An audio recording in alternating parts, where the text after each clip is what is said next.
Ian Paice, one of the greatest drummers in rock history, and yet perhaps the loneliest man within the very band he helped build.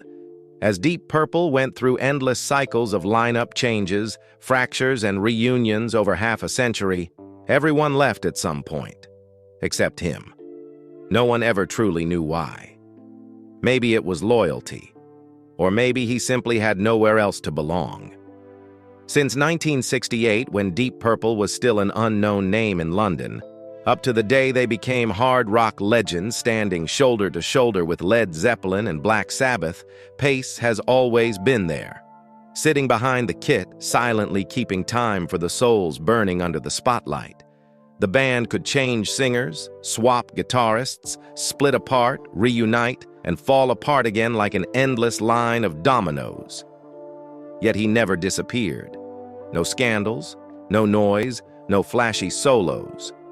Ian Paice never needed to step into the light to prove himself. With a single strike, so precise it felt surgical, he made the rock world bow its head, knowing that without him, Deep Purple would be nothing more than an echo of the past. He was never the star on the album cover, but he was the real heartbeat of that metal machine, the man who quite literally beat history into existence. And this story isn't about a loud legend. It's about the last man still sitting behind the drums when the lights go out. Ian Anderson Paice was born on June 29, 1948 in Nottingham, England, into a modest working-class family, where music wasn't a dream, but a way to escape the harshness of life. His father, a piano player who once dreamed of performing on stage, had long set those ambitions aside to provide for his family. By day, he worked with his hands. By night, he played in smoke-filled bars. That man, exhausted but alive behind the piano, was the first image that planted in young Ian the idea of passion, something both beautiful and cruel. Every weekend, Ian was allowed to sit quietly in a corner of the bar, watching his father's hands move across the keys. He didn't understand music yet, but he sensed something undeniable. Even in the noise, his father lived in a world of his own. And perhaps that was when Ian realized that music wasn't about showing off. It was about surviving. The first instrument Ian ever held wasn't a drum kit, but a violin, the only one in the house. Yet after just a few lessons, he realized he didn't want to bow the strings. He wanted to hit them. "I quickly discovered I preferred hitting the violin to playing it," he once joked. But behind that humor lay an instinct. Ian wasn't searching for beauty. He was searching for something real. Then one night, while watching a black and white film on television, the 11-year-old boy saw a black drummer playing in a small bar, drenched in sweat, hitting each beat as if his life depended on it. Ian sat frozen, eyes locked on the screen. From that moment on, the drums became the only language he wanted to learn. Without money for real instruments, he built his first drum kit out of biscuit tins, pot lids, and metal boxes. He borrowed his mother's knitting needles for drumsticks, spending hours in the kitchen tapping along to the rhythms inside his head. At first, his parents thought it was just a childish game. But as the beats grew steadier, day after day, year after year, his father began to understand. This wasn't a hobby. It was a calling. He saved up an entire month's wages to buy his son a real drum kit, bright red 32Rs, the greatest gift Ian ever received. The cheap kit broke quickly, the heads tore, and the sound was terrible. But Ian didn't give up. He learned to patch it, tune it, and control the noise until it became rhythm. Each strike was his way of speaking to the world. Few words, but never offbeat. From that childhood, something took root in Ian Paice. Endurance without surrender. Not the kind born from ambition, but from understanding that if he ever stopped, everything would collapse. Years later, when Deep Purple fell apart in conflicts and addictions, he was still there, drumming the same way that little boy once tapped on tin lids in his kitchen. Because to Ian Paice, music was never a career. It was the only heartbeat he ever trusted. By the time he turned 16, Ian Paice had already become a professional drummer. No diploma, no formal training, just a pair of calloused hands and a quiet belief that music would be his only escape from an ordinary life. He began playing with small local bands around the Midlands, where the gigs had no stage lights, only a few drunken men nodding over their pints of beer. But it was there that Ian learned the most important lesson of his life. A drummer doesn't play to be noticed, but to make sure everyone else doesn't lose the beat. From that day on, he never tried to stand out. He only tried to keep the world around him steady. In the years that followed, Ian joined a band called the Shindigs, and later MI5, a small group that played rock and pop covers at fairs, clubs, and weddings. Life was far from glamorous. Each night they hauled their gear in an old van, fixing drums on the road, sometimes sleeping backstage because they couldn't afford a motel. Yet it was that very struggle that forged Ian's extraordinary endurance. While other young musicians dreamed of fame, he chose to be the one who kept perfect time. Never late, never offbeat, and never complaining. During this period, Ian also fell in love with swing and jazz, spending countless hours practicing to the records of Gene Krupa, Buddy Rich, and Louis Bellson, legends he would never meet, but whom he considered his only true teachers. In 1966, MI5 changed its name to the Maze and began touring across Europe, Germany, France, Belgium. It was Ian's first time leaving England, living entirely by his drumming. The Maze never became famous, never sold records, but for Ian, it was a real university, a place where he learned to endure exhaustion, to read the crowd, and to understand that behind every spotlight are thousands of hours repeating the same motion. Within the band, he grew close to lead singer Rod Evans, the man who would later open the door to his destiny, Deep Purple. One evening in early 1968, Rod Evans heard that a new project called Roundabout was looking for a singer. He invited Ian to come along and jam for fun. Ian agreed just to help a friend. But during the audition, the group's drummer, Bobby Woodman, grew frustrated and walked out mid-session. The room fell silent. One of the musicians turned to Ian and asked, "Can you play?" Paice simply nodded, sat behind the kit, and started drumming. No warm-up, no sheet music, no rehearsal. His playing was deep, solid, and unwavering, the kind of rhythm that guitarist Ritchie Blackmore would later describe as so steady it made the whole world feel safe. When the final beat faded, the room stayed quiet for a few seconds. Then Ritchie looked at Ian and said a single line, "You're staying." No one knew that moment would change the course of rock history forever. Because from that instant, Deep Purple had found its heartbeat, and Ian Paice, the 19-year-old kid with worn-out sticks, began the lifelong journey of keeping time for a legend. When Ian Paice joined the group Roundabout, none of them realized they were laying the foundation for one of the greatest bands of the 20th century. Soon after, the group officially changed its name to Deep Purple, with the first lineup consisting of Ritchie Blackmore, John Lord, Rod Evans, Nick Simper, and Ian Paice. 5 men from different backgrounds, but sharing a single ambition: to create a sound that had never existed before. If Blackmore brought the ferocity of the guitar, John Lord carried the grandeur of classical organ, Rod Evans lent his warm, deep voice, and Nick Simper held down the bass, then Ian Paice was the glue, the one man capable of turning chaos into order. In its early years, Deep Purple was still experimenting in the space between psychedelic and progressive rock. They had skill and imagination, but no true identity. Everything changed when Ian Gillan and Roger Glover joined, opening the band's golden era. In 1970, In Rock was released, a milestone that not only redefined Deep Purple's sound, but also revealed Ian Paice's role as a storyteller through rhythm. While Gillan's vocals screamed like a blade, Blackmore's guitar burned, and Lord's Hammond organ roared like a symphony. Paice chose not to fight for attention. He played like a narrator standing slightly outside the storm, keeping time with icy precision, then exploding at the perfect moment, making the entire song erupt. At a time when drummers were seen merely as background players, Paice turned the drums into an instrument of emotion, not just support, but conversation. A year later came Fireball, 1971, and once again, Ian Paice did the unthinkable. In the opening track of the same name, he played a double bass drum intro, the first in hard rock history, a technique previously found only in jazz and big band drumming. Lacking the proper power for the effect he wanted, Paice borrowed one of Keith Moon's The Who bass drums and used two pedals, creating a sound like an explosion tearing through the air.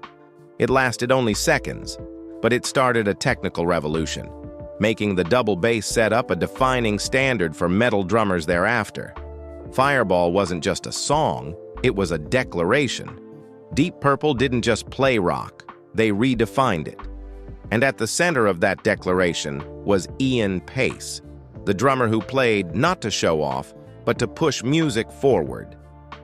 By 1972, Deep Purple had reached their zenith with Machine Head, one of the albums that defined the entire hard rock genre.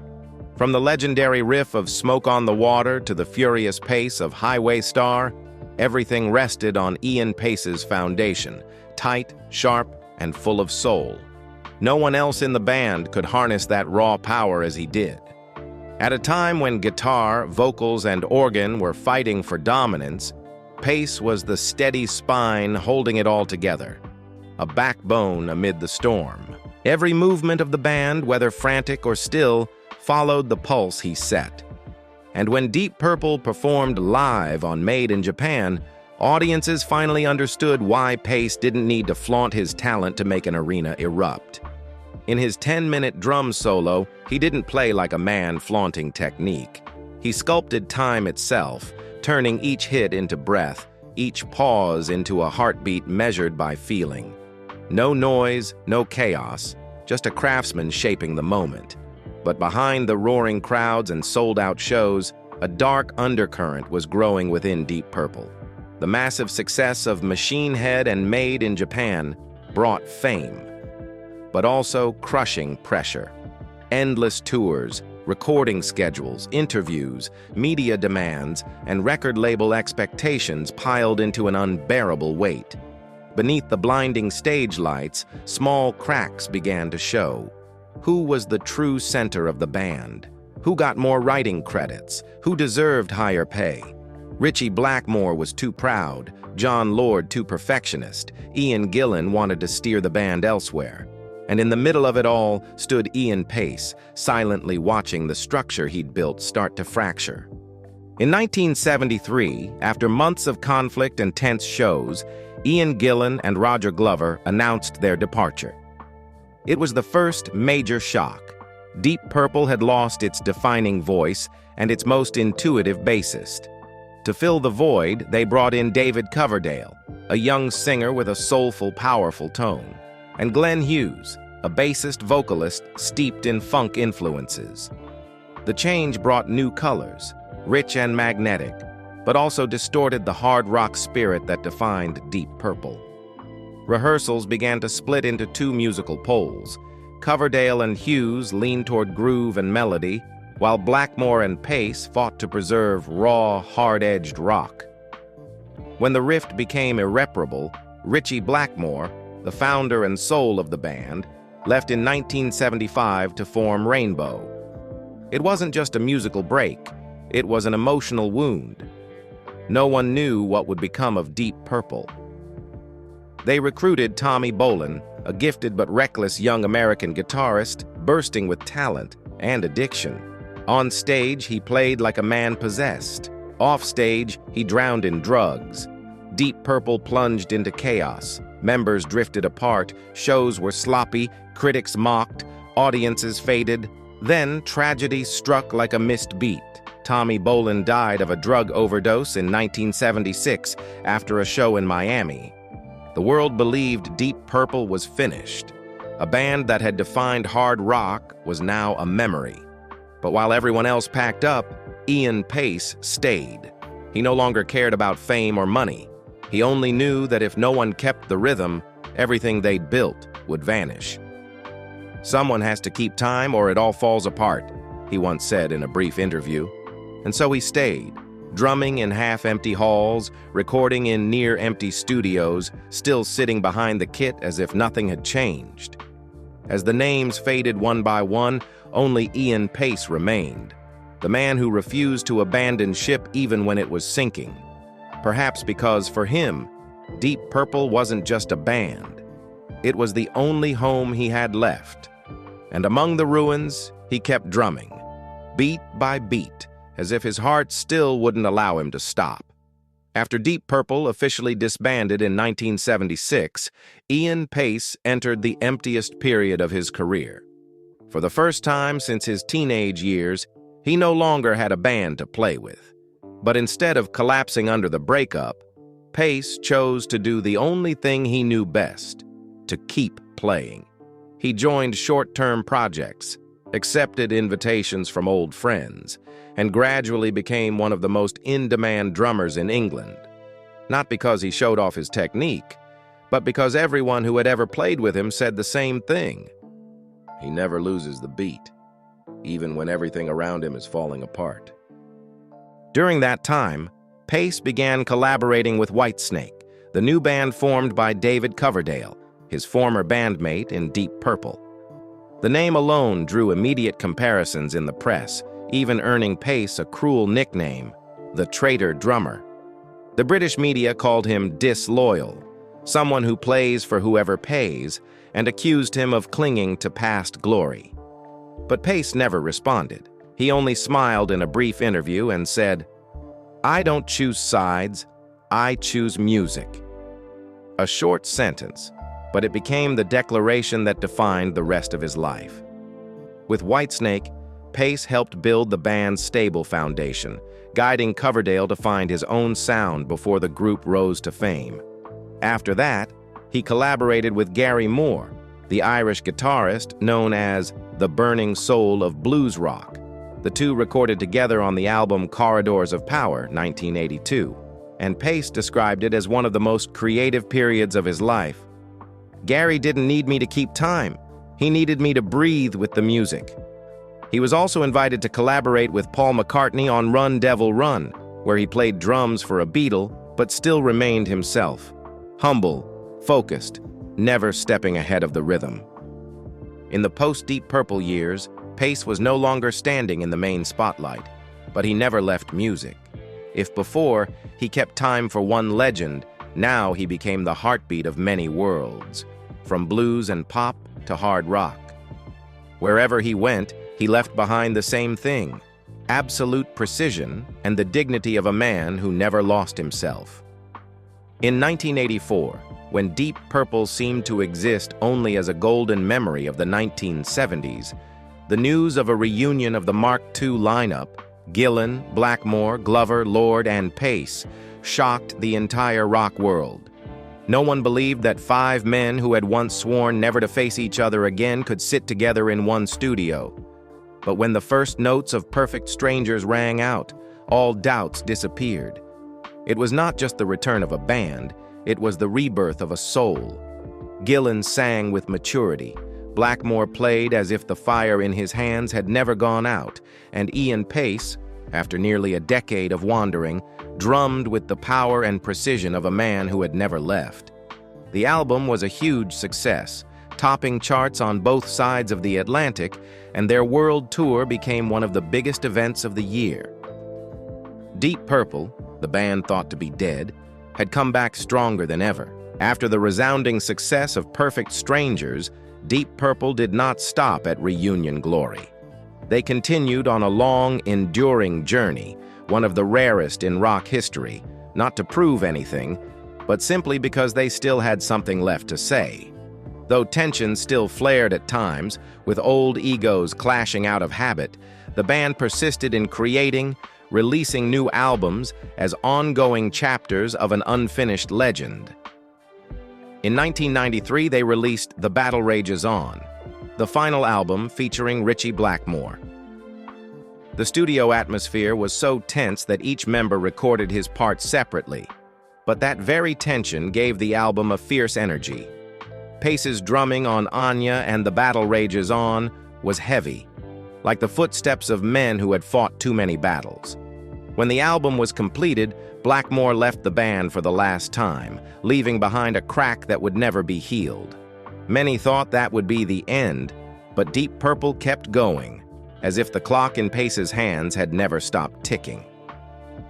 3 years later, they were reborn once more with Perpendicular, 1996, opening a new era with guitarist Steve Morse. It was a turning point. For the first time, Deep Purple changed its sound structure, blending classic hard rock with softer, more contemporary progressive touches. Morse brought freedom. Paice became the anchor that kept everything grounded. In Sometimes I Feel Like Screaming, his drumming did more than keep time. It told the story. Every snare hit was placed as precisely as a breath. In the years that followed, when John Lord left due to illness and passed away in 2012, Deep Purple kept moving forward.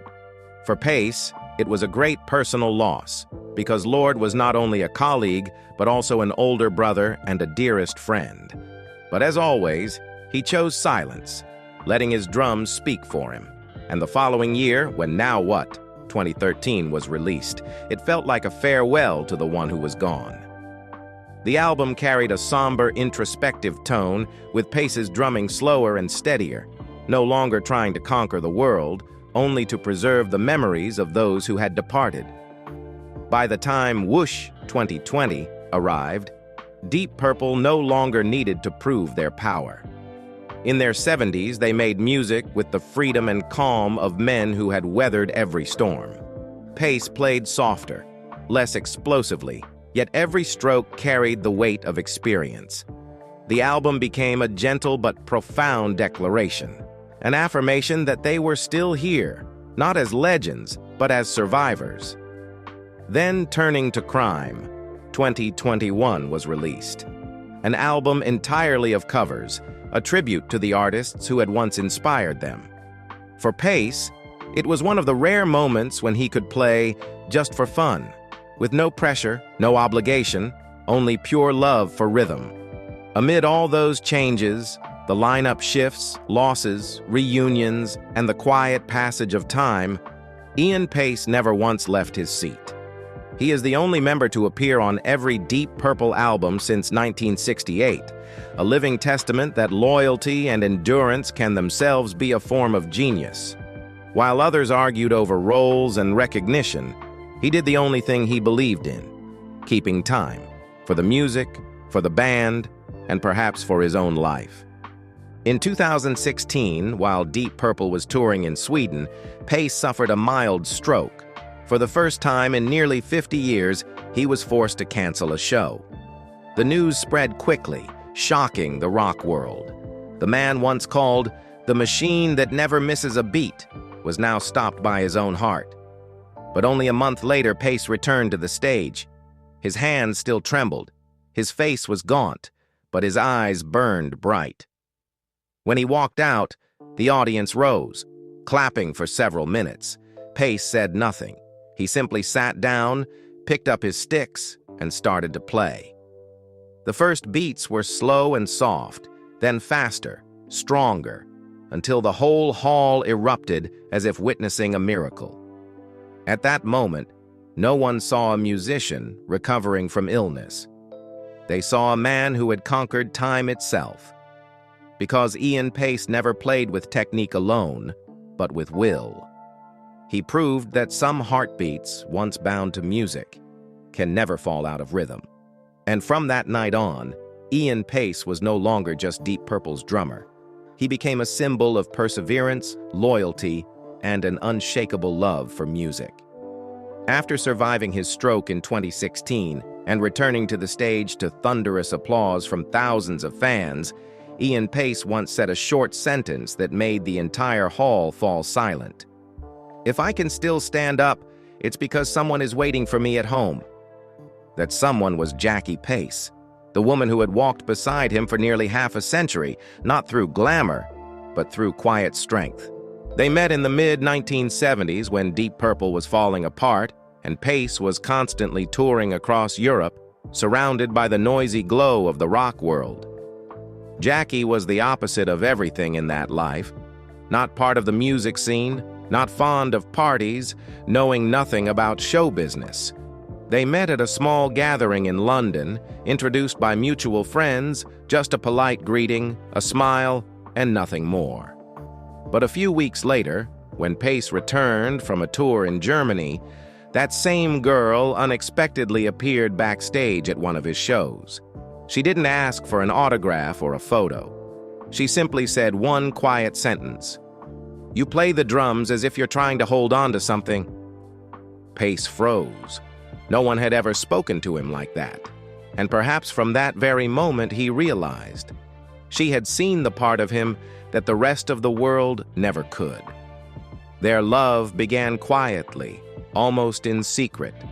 While other rock stars flaunted their lovers and wild adventures, Paice kept Jackie away from the spotlight. She didn't go on tour, didn't attend after parties, didn't appear in magazines, and he, no matter how busy, called home every night, sometimes just to hear her voice for a few minutes. People in the industry often joked that Paice was the most well-behaved drummer in British rock, since he had never been caught in any romantic scandal. Yet behind that calm exterior was a love both deep and fragile, two people from different worlds learning to let distance become part of their rhythm. They married in the late 1970s, just as Paice was entering the most intense touring years of his life. Their small wedding in Oxfordshire had no press, no crowds, just a handful of close friends, including John Lord, Paice's closest bandmate. Coincidentally, John had married into the same family. His wife, Vicky, was Jackie's twin sister. The two twin couples formed a rare bond in the turbulent world of rock. They used to joke that Deep Purple has two sets of twins behind the scenes. When the band broke apart, when scandals, conflicts, or illness struck, it was Jackie and Vicky who kept their husbands from losing their way. The marriage of Ian and Jackie wasn't always peaceful. There were years when Paice spent more time on buses and in hotel rooms than at home. Jackie stayed in England, raising their three children, James, Emmy, and Callie, on her own. On winter nights, she would put the kids to bed and watch her husband on television, one day performing in Tokyo, another in South America. "Sometimes I think I married a man, but he married music," Jackie once said with a faint, sad smile. And Paice, though deeply devoted to his family, couldn't hide his guilt every time he left. In a rare interview, he admitted, "I missed so many things. Birthdays, holidays, little moments I can never get back. But if I didn't play the drums, I wouldn't know who I am." There were truly difficult times. In 1981, while touring with Gary Moore, Paice was involved in a minor car accident that injured his hand. It wasn't serious, but forced him to take several weeks off. During that short break, he stayed home long enough to realize he was almost a stranger to his own children. Emmy, his eldest daughter, 5 years old at the time, shyly asked her mother, "Is Daddy going to stay with us forever now?" Paice later said that question felt like a wake-up call. From then on, he changed his touring schedule, spending more time at home. And when Deep Purple reunited in 1984, he made one condition in his contract: "I'll only do it if I can take my wife with me." Over more than 40 years together, Jackie Paice became more than a partner. She became his collaborator. When Deep Purple toured, she managed logistics, looked after the crew's well-being, and made sure her husband was healthy and focused. Later, when they co-founded the Sunflower Jam, a charity supporting children with cancer, Jackie took charge of the organization while Ian handled the performances and fundraising. To those who know them well, they're not just husband and wife, they're two halves of the same rhythm. He keeps time for the world, she keeps time for him. Still, their marriage bears traces of solitude. Paice once admitted that the hardest part of his life wasn't playing drums, but learning how to slow down when the music stops. He was used to the roar of crowds, to the pulse of endless tours. So every time he came home, the silence made him uneasy. Jackie understood that, and instead of reproach, she chose quiet companionship, walking with him, listening to jazz together in the living room, keeping bees, tending flowers, and living slower than before. There are no public tributes to their love, no glamorous photos flooding the internet. Yet in the world of rock, a world built on breakups and chaos, the story of Ian and Jackie Paice stands out as something rare. A love that doesn't burn like fireworks, but glows steadily like the beat of a drum. And perhaps that's why it has lasted so long. When asked about the secret to their marriage, Paice gave a simple answer. "I play the drums. She keeps the rhythm for me. We live by that balance." At an age when most drummers of his generation have long left the stage, Ian Paice still sits behind his drum kit night after night, as if time itself has forgotten to move on. In 2024, Deep Purple launched the tour But One More Time in collaboration with the legendary band Yes, a rare meeting between two of the last surviving giants of classic British rock.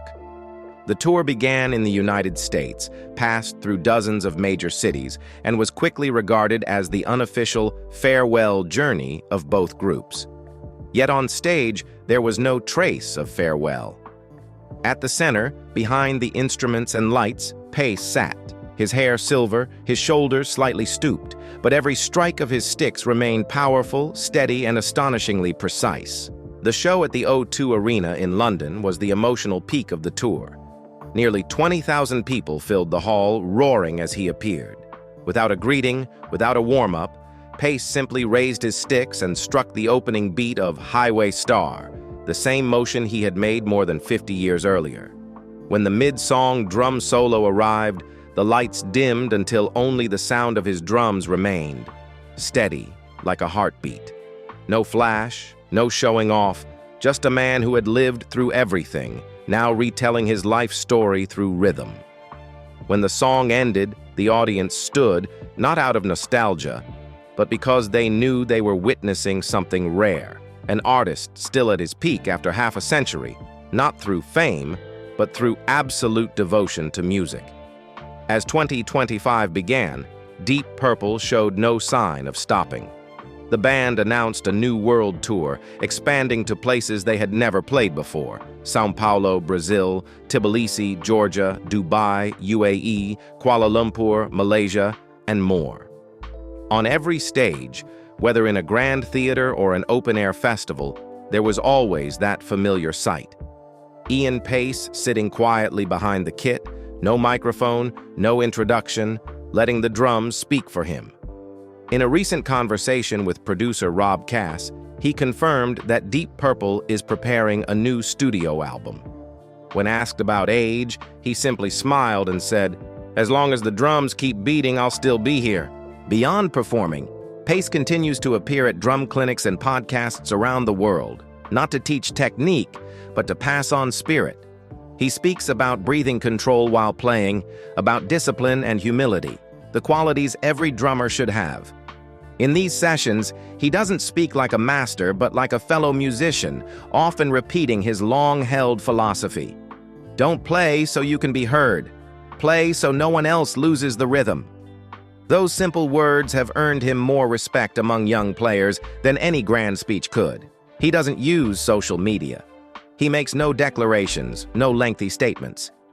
Ian Paice lives quietly in the English countryside, appearing only when there's a show, stepping onto the stage, sitting behind his drums, and playing. No introductions, no spectacle, just rhythm, solid, precise, never missing a beat. And in a world where everything changes, people have come to realize there is still one thing that never has. Ian Paice, the man who has kept time for the world for more than half a century. When people speak of the great drummers of British rock, they often mention Keith Moon, Wild John Bonham, Thunderous, or Ginger Baker, unhinged. But Ian Paice is the paradox of them all, a drummer who never had to destroy anything to become a legend. For more than half a century, he has never smashed his kit, never made front-page headlines for scandal, never declared himself the greatest. Instead, Paice built his legacy through precision, subtlety, and the ability to turn rhythm into soul. If Bonham was fire, then Paice is the heartbeat, steady, enduring, and never fading. His influence reaches far beyond Deep Purple. Techniques like the ghost note, the one-handed roll, and the double bass drum, first pioneered by him in Fireball, 1971, became essential lessons for every hard rock and metal drummer who followed. Drummers such as Lars Ulrich, Metallica, Nico McBrain, Iron Maiden, Dave Lombardo, Slayer, and Mike Portnoy, Dream Theater, have all admitted they learned both technique and spirit from him. The art of playing without noise, yet making everything around you catch fire. Lars Ulrich once said, "Paice doesn't just play the drums, he tells stories with every beat." What makes Ian Paice special isn't speed or power, but intelligence in rhythm. He never lets himself get lost in sound. He always leaves space, enough for the music to breathe. It's a philosophy he's kept since his childhood days playing jazz with his father. Music isn't what you pour out, it's what you hold back. Because of that, songs like Highway Star, Burn, or Space Truckin' can be both fierce and balanced. Because at their center is a man who keeps time so perfectly, he's almost invisible. Paice's legacy is not only about technique, but about endurance, the spirit of a man who stood firm amid decades of change. When Deep Purple changed singers and guitarists, when friends began to fade away, John Lord passing in 2012, Ritchie Blackmore leaving the stage, Ian Gillan occasionally stepping back from touring, Paice stayed. He didn't speak much, he simply played, as if keeping alive a fragment of the band's soul with every beat. That absolute loyalty has made him the living pillar of Deep Purple, the only member present in every lineup, every album, every era. For younger generations, he is a rare model of humility and discipline in a world of reckless rock stars. In hundreds of drum clinics across Europe, America, and Japan, he doesn't just teach technique. He shares a simple message. If you want to be a good drummer, learn to listen to others.